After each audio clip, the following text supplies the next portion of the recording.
Salut tout le monde, j'espère que vous allez bien. Aujourd'hui on se retrouve chez les parents d'une amie pour parler d'un sujet très différent d'habitude. Je vais parler de la boîte mail, de votre boîte de réception, parce que j'en parlais justement à cette amie hier et je lui ai expliqué comment je gérais mes mails. Elle m'a dit mais c'est trop bien, il faut que tu fasses une vidéo là-dessus pour expliquer. Tout d'abord, pourquoi faire ça quand je vois des boîtes mail où il y a genre 1400 mails non ouverts ou alors une boîte mail où il y a 6000 mails comme c'était le cas de mon ami, bah moi ça m'angoisse un petit peu. J'ai l'impression d'arriver dans une chambre, pas dans une chambre, dans une maison où rien n'est rangé, où tout est en bazar. Si j'avais ça, je pense que ça m'oppresserait un petit peu d'avoir une boîte mail légère, bien organisée et fonctionnelle. Vraiment, ça libère du temps de cerveau, comme on disait à l'époque. En plus, je trouve que quand on sait qu'on a plein de mails à gérer et qu'on est un petit peu en retard, rien que le fait d'ouvrir sa boîte mail, ça peut être un stress. Et moi, j'essaye vraiment d'enlever le stress au maximum de ma vie, tant qu'à faire.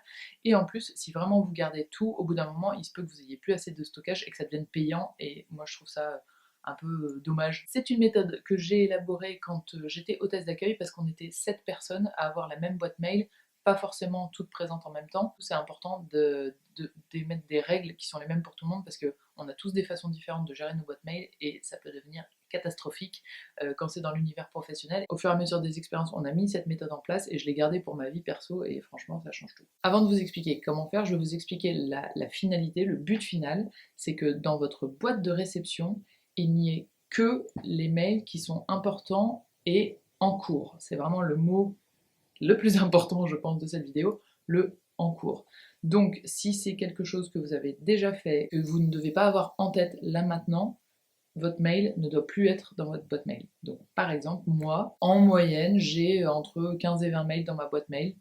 C'est tout. Je les ouvre tous très régulièrement pour me dire ah oui, il y a ça, ah oui, il y a ça, ah oui, il y a ça, ça c'est dans un mois, ça c'est machin. Et une fois que l'échéance est finie, ou une fois que j'ai fait ce qui était à faire dans ce mail, hop, il dégage.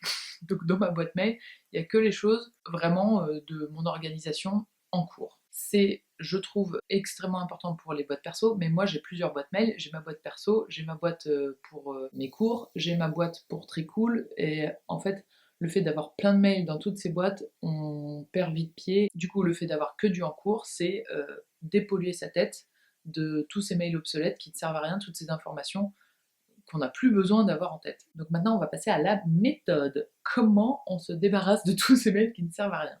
La première chose, c'est peut-être de faire dans l'ordre. Vous prenez un mail et vous vous dites celui-là, est-ce que là maintenant j'en ai besoin? Est-ce que c'est en cours? Est-ce que je n'en ai pas besoin? Si vous n'en avez pas besoin, vous avez deux solutions. Soit vous n'en avez plus jamais besoin, vous pouvez le jeter, soit vous devez le conserver ou vous voulez le conserver, et là, vous créez un dossier pour ce mail. Par exemple, moi j'ai un dossier achat-vente. Tous les achats que je fais sur Internet, et à l'époque, il y a bien longtemps, je vendais des trucs sur eBay, donc j'avais fait le même dossier.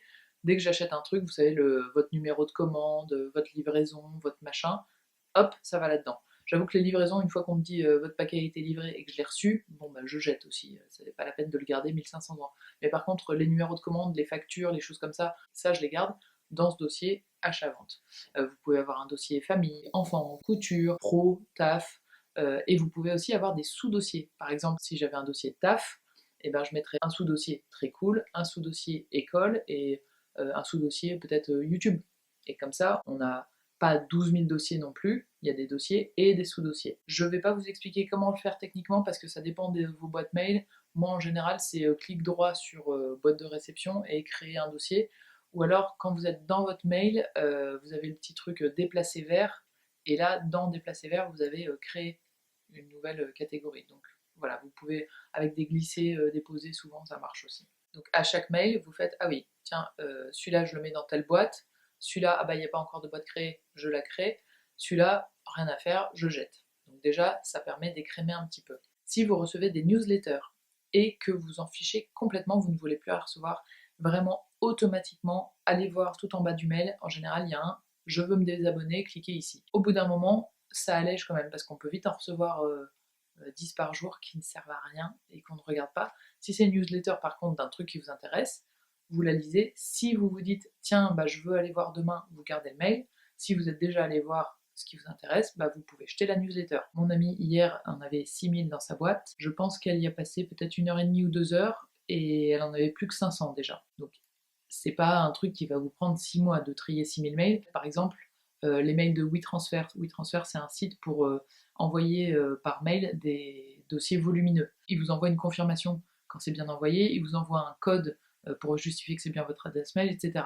Donc on a vite 3 messages WeTransfer dès qu'on envoie un truc. Et ben ça, si vous mettez dans les boîtes mail, il y a un truc de recherche, vous mettez WeTransfer, vous allez tomber sur tous vos messages WeTransfer, et c'est très facile de les jeter tous d'un coup, par exemple, ou alors de les trier tous d'un coup. Donc vous n'êtes pas obligé d'aller dans les 6000 mails un par un. Si vous avez, je sais pas moi, si vous êtes abonné à la FNAC, pareil, vous tapez FNAC, vous trouvez tous les mails de la FNAC. C'est assez facile de faire quelque chose de pas trop long. Du coup, ce qui est cool, c'est que quand on en arrive au stade où on n'en a plus que 15 ou 20, moi je sais que ça me motive pour faire des démarches que sinon je mettrais des semaines et des semaines à me dire allez, il faut que je fasse, genre le mail des impôts, déclarer vos revenus, je sais que je peux facilement faire ah je le ferai après, ah je le ferai après, ah je le ferai après. Et en fait là, comme j'ai que 15 mails, le fait de le voir, je me dis ah j'aimerais bien le jeter, du coup j'y vais. Et je fais mes démarches beaucoup plus rapidement que si j'avais pas ce système, je pense. En plus, ce système aussi sert beaucoup d'aide-mémoire pour les gens distraits comme moi, qui ont tendance à se faire des listes et tout. Là, moi, j'ai une liste dans ma boîte mail de ce qui est en cours ou ce qui est à faire. Par exemple, des billets pour tel spectacle qui est dans 1 mois et demi, je revois la date plusieurs fois, du coup, ça m'aide à la mémoriser et à ne pas oublier d'y aller. Ce qui peut arriver aussi. Ensuite, il y a un autre truc que je trouve très positif, c'est que si jamais vous cherchez un mail en vous disant ah c'était vers le mois d'avril, je sais pas quoi, vous descendez, vous n'allez pas retomber sur tous les mails qui vous ont saoulé de recevoir le truc des impôts, le mail de tel ami qui vous a saoulé ou de tel ex qui était relou. Je trouve que ça allège aussi en... Ça m'a contrarié une époque, c'est pas la peine que ça me recontrarie à chaque fois que je le vois, je l'enlève. Après, à vous de gérer comme vous voulez et d'adapter ce que je vous dis. Il y a 1000 façons de upgrader ça. Et enfin, je pense que le fait d'arriver dans cette boîte mail et d'avoir genre 2 mails non lus et 15 mails en tout, il y a pas ce sentiment d'être débordé. Quand on a 1000 mails non lus, on se dit qu'on va même pas commencer en fait à les lire parce que de toute façon, même si on y passe la journée, on n'aura pas terminé. Donc il peut y avoir un sentiment d'être dépassé, presque un sentiment du burn-out du mail, je sais pas si ça va vous parler. C'est quelque chose qu'on gère soi-même en général, donc si on peut éviter de s'auto-oppresser, je trouve que c'est une bonne idée. La dernière chose, j'ai des notifications quand je suis sur mon ordi, je vois mail, il y a le petit 1 rouge qui s'allume. Si vraiment je bosse et que je veux être concentrée, je ferme mon application de mail et du coup j'ai plus les notifications parce que ça crée un petit truc de voir ce mail et j'ai beaucoup de mal à ne pas aller voir ce que c'est. Donc je vous conseille, si vous êtes sur une tâche vraiment importante et que vous voulez être concentré, de fermer votre application de mail. Et moi, personnellement, mes notifications de mail sont désactivées sur mon téléphone. Si vraiment les gens veulent me joindre de façon urgente, que ce soit professionnel ou personnel, ils m'appellent. Enfin, je me dis qu'ils m'appellent. Un mail, voilà, je les check, même quand je suis pas sur mon ordi, par exemple, si je suis en vacances, je vais les checker une fois par jour. Ça m'a jamais porté défaut. Après, si vous, votre activité professionnelle, les gens, même quand ils veulent vraiment vous joindre, c'est un mail, activez-les. Mais je trouve ça dommage de ne pas pouvoir couper, ou alors vous pouvez activer la journée, et puis à 7h du soir, par exemple, vous dites je verrai demain matin. Et je pense que ça aide aussi beaucoup à libérer son esprit et à se dire je suis pas dispo tout le temps. Ça arrive à tout le monde, je pense, d'envoyer un mail ou de recevoir un mail à 11h du soir. Moi, quand je suis dans mon lit, j'ai pas envie de voir oh l'école m'a dit que. Enfin, l'école c'est rare à 11h du soir, mais vous voyez ce que je veux dire. Ou une commande Tricool par exemple. J'ai pas besoin de savoir à 2h du matin que quelqu'un a commandé un kit Tricool.